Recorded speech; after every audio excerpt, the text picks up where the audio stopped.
चर्चा करून या बाबतीतला निर्णय घ्यावा लागेल। बघा, सुप्रिया सुळे, माननीय शरद पवार किंवा आता कालच अजित पवार आणि शरद पवार रयत शिक्षण संस्थेच्या बैठकाने एकत्र होते, एकत्र आहेतच ना ते का आमच्यासारखे आम्ही ज्या पद्धतीनं ज्याने आमचा पक्ष फोडला,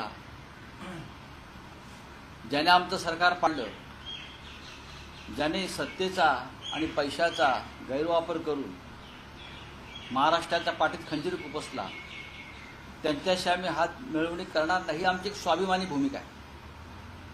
काय होईल ते होईल।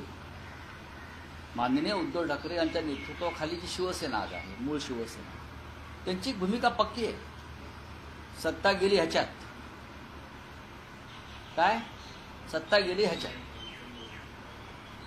आमचे काय साखर कारखाने नाही आहेत, आमच्या काय शिक्षण संस्था नाही आहेत, आम्ही फाटके लोक आहोत, त्याच्यामुळे आम्हाला चिंता नाही आहे।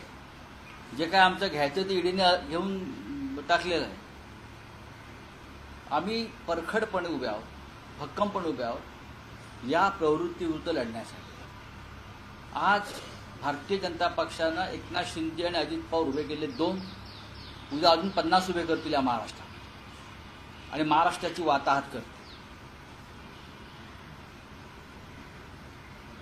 सीबीआय, ईडी, धमक्या या माध्यमातून राजकारण भारतीय जनता पक्ष जे करत आहे, त्यांना जर मोकाट रान द्यायचं नसेल तर अशा प्रवृत्तींना परत जवळ करू नये या मताचा आम्ही आहोत। आम्हालाही संधी आहे ना, जे आम्हाला सोडून गेले त्यांचे आमचे जवळचे संबंध आहेत,